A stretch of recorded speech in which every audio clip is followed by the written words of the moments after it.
Hi, I'm Lori Grunin, Senior Editor with CNET, and this is the Sony Alpha NEX-5. Sony isn't pulling any punches with its entry into the interchangeable lens camera market. Its debut models, the Alpha NEX-3 and the NEX-5, are the smallest entrants to date and are pretty aggressively priced, in the $600 to $700 range, given their features. The cameras are nearly identical, differing only in two ways. They have slightly different body designs, with the higher-end NEX-5 composed of magnesium alloy, and the NEX-5 offers full HD AVC HD video recording. For those, you pay about $100 more.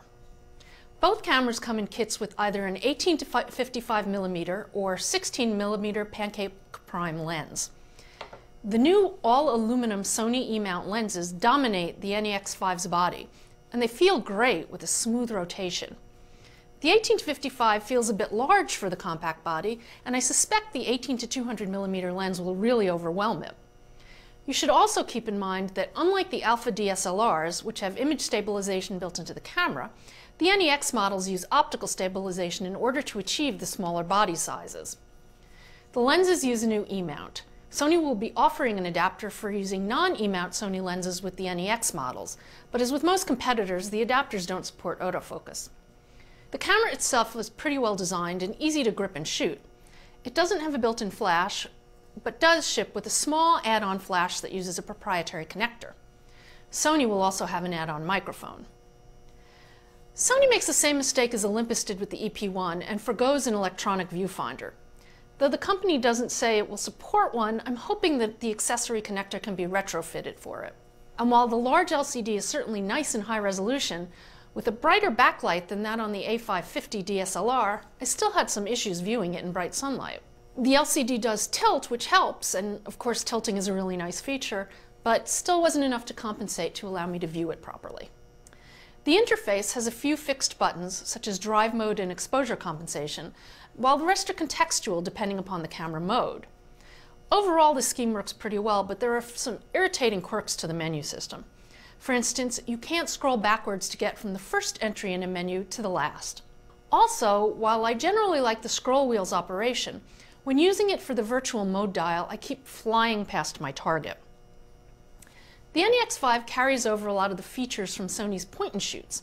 Though it doesn't use the Exmor-R back-illuminated sensor, the new 14-megapixel APS-C size sensor is fast enough to support features like sweep panorama, which dynamically stitches together a burst of shots into a 23-megapixel image, handheld twilight mode, which automatically combines 6 shots to optimize the dynamic range in low light, and a 3-shot auto HDR mode. The handheld twilight does very well with low light images. It's not practical in every situation though, because it still has to process the buffered images, which takes a while to save. And while the sweep panorama still suffers from some unavoidable artifacts, such as Picasso-like pieces of people walking through the scene, it does capture enough detail that it doesn't look so bad when you zoom in. In July, Sony will be releasing a firmware update that can process the sweep panorama shots into stereoscopic 3D images for playback on supporting TVs. The camera feels fairly fast, though the autofocus system tends to be inconsistent. Most of the time it's quite decisive, but occasionally hunts for no reason that I can figure out. Overall, the photo quality is really good, and the camera has a very nice noise profile for its price class, especially in situations where handheld twilight is practical. But there are caveats. For one, it has the same unfortunate issues with Sony's creative styles that all of the company's DSLRs do. The default renders inaccurate colors, and there's no natural creative style option, not even in the bundled RAW software.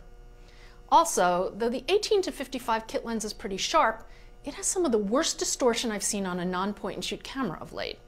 That includes barrel distortion at the 18mm end and pincushion at the 55mm end.